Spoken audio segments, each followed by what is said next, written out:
Guys, they left me in charge of the intro, so I have to do a good job, okay? My name is Simone, and this is Beauty and the Boob Doc Podcast. We talk about plastic surgery, beauty, health, wellness, lifestyle, and so much more. I'm losing breath. We have our very own board-certified plastic surgeon, Dr. Farber, aka the breast expert, aka the Boob Doc. And then we have the beauty, which is supposed to be me, and I'm thankful for it. Listen, it's a title I am willing to accept at this time, no questions asked. Anyway, thank you all so much for listening. We appreciate you. So without further ado, let's get into it. Okay, so to become an expert, you have to log at least 10,000 hours in something is what you were saying. And when you first started your plastic surgery journey, it was kind of aesthetics in general. And then you realized, okay, I want to focus about breast and body more specifically. And then it became more so breast, although, you know, mommy makeovers is your specialty. But like, how did you know you wanted to narrow down and even further, I feel like, in your specialty and in your field?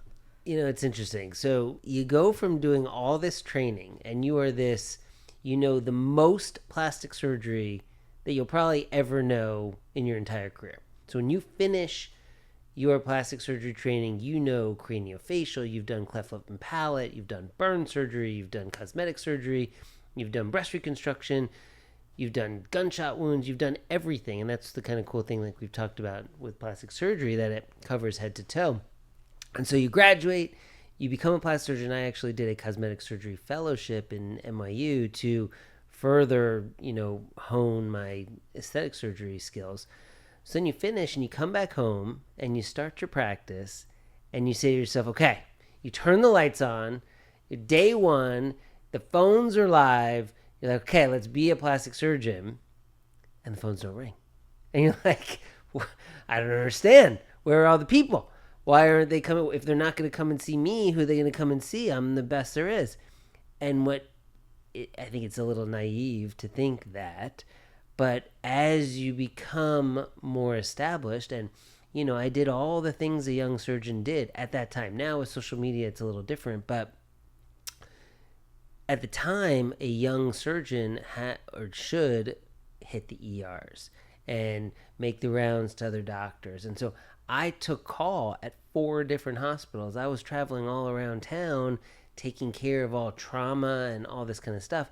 And that really hones your skills. That builds some confidence, that makes you more cool under pressure. Because when you're in residency, even though you have a lot of autonomy and independence, there's always someone watching over you.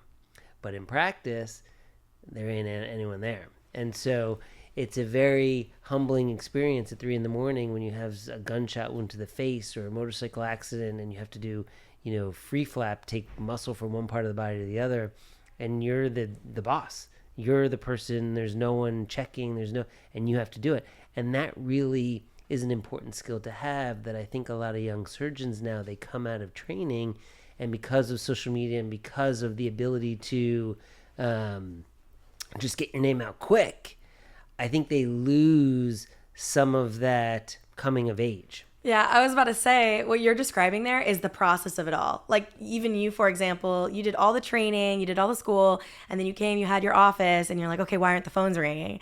Well, you can't skip to the good part. You can't skip to where you are now, obviously, Correct. Especially trained in, like, breast and body and having your niche and what you're being known for, obviously, the boob doc. You can't just skip to that part. There's the process of Right. being affiliated with multiple hospitals, being the one they call at 3 a.m., not having the phone ring. Like, it's a part of the process. And social media does create that illusion that it's like right out the gate, you're going to be the hottest thing there is. Well, I think it's interesting because I don't think it just creates an illusion. I think that social media, you know, you do those things. Yeah, it's great. And it really isn't important. And doing breast reconstruction at the time was a very important part of my life. I did breast reconstruction because it was very important to me. I used to say, I remember, I did it because I wanted to be the doctor that if my mother or my sister or my wife needed someone for breast surgery, I wanted to know that there was someone like me who not only was as capable as I was, but that treated women with, you know, the care and the comfort and the support that they needed during that difficult time. Mm-hmm. So I tried to emulate myself, and I tried to be that surgeon that I would want a family member to have if they were going through it. And so it was very important for me, and I really enjoyed doing breast reconstruction, and it kind of made me into the breast surgeon that I am now.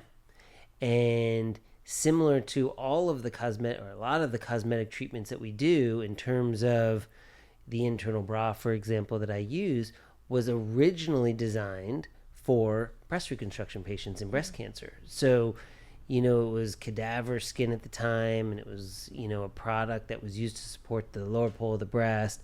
And as we got more comfortable with using it in breast reconstruction, we said, okay, look at all the great results that it does for breast reconstruction. Let's now take it one step further and use it for aesthetic breast surgery. So, as a parallel, that internal bra being, initially used for breast reconstruction and breast cancer, and then eventually they found out it could be useful for aesthetics. It sounds like how your journey began and evolved to be like, it started in one place and it was great and you were fulfilled, and then you realized, wait, I'm kind of good at this and I can help others in different ways, and like maximized on that. Yeah. It's a different, it's same, but it's different. It's the same and different in terms of when we were talking about how we measure success as a plastic surgeon. How I measure success as a plastic surgeon is my patients looking in the mirror and really loving the way they look and improving upon something that may have made them feel self-conscious in the past. And so when someone looks in the mirror and just tears come out of their eyes and they say, oh my God, I'm so happy. This has bothered me for so long. Thank you, Dr. Farber. I'm so happy. That's all I need. That is truly how I measure success. And that level of happiness and joy and self-satisfaction that I get, that I was able to truly bring happiness to someone else, that's everything. I think it shows in the work too. Do you think that plastic surgery is worth traveling for? Because Florida's kind of a hub. I feel like a lot of main cities, maybe California, like Beverly Hills, New York, are hubs for plastic surgery. But do you think it's worth traveling for to find a surgeon who aligns with you? And Simone, I like that question. Yeah, I want to know too. That's a good question. So again, when I first started practice, social media wasn't a thing. And I keep saying social media. Social media is so huge. Obviously, it runs the planet, right? And so when I first started practice, your patient base was largely limited to your community. I mean, in South Florida, yes. Did I draw from Fort Lauderdale? Did I draw from Miami? Yes. But that was really it, right? And so where I'm from, there's a lot of plastic surgeons in a very geo-focused area, and that was it. That was how you had to do it. Now, the world is so small.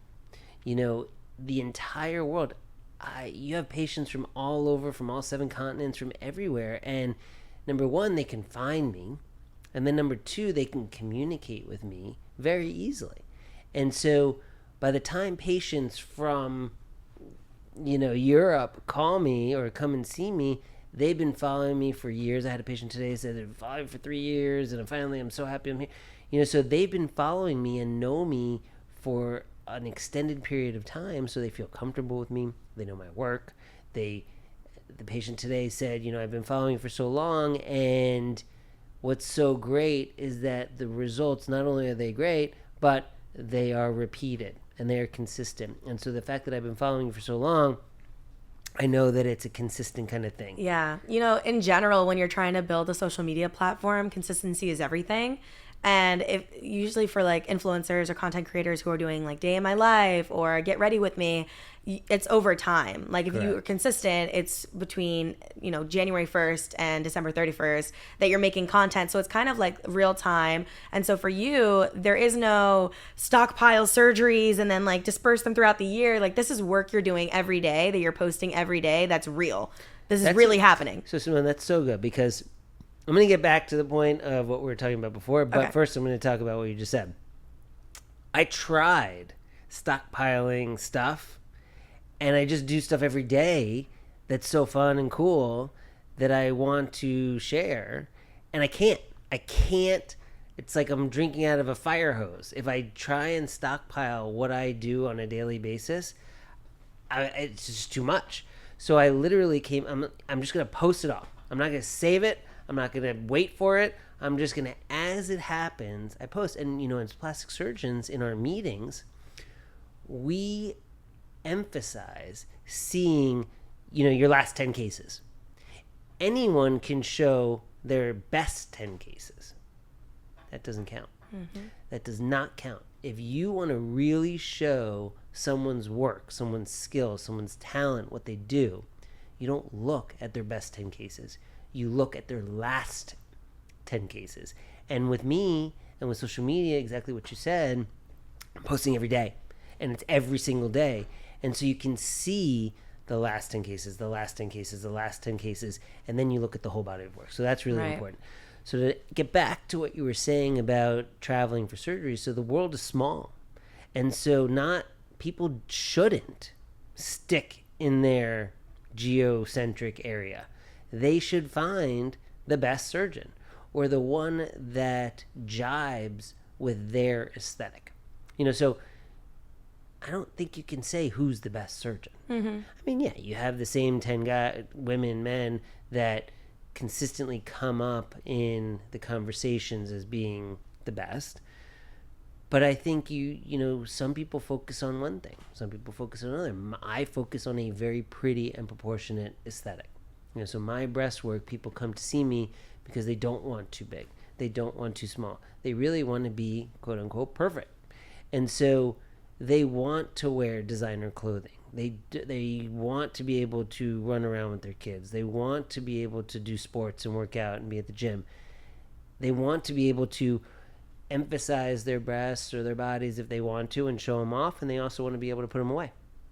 You can't do that if you're overly augmented. You can't do that if you're very, very conservative. You don't have the options, the flexibility. So I think it's very important to travel because I think that we have the ability and we're fortunate enough in this day and age to be able to have access to the world.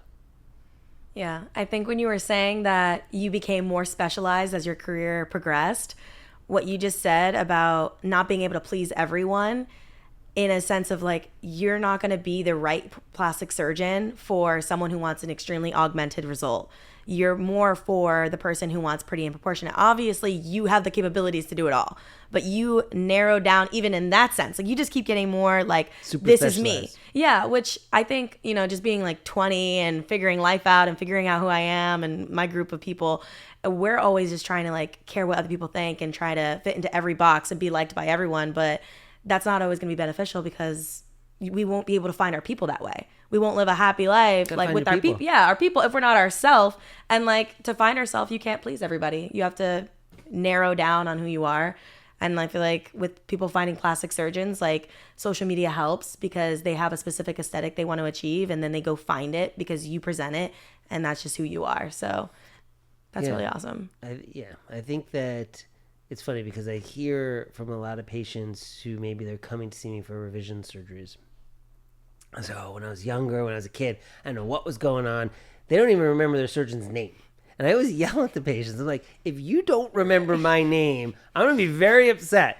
And they're like, oh, no, we're definitely going to remember you, Dr. Farber. But you better remember me. Mm-hmm. My work better be indelible enough to remember me.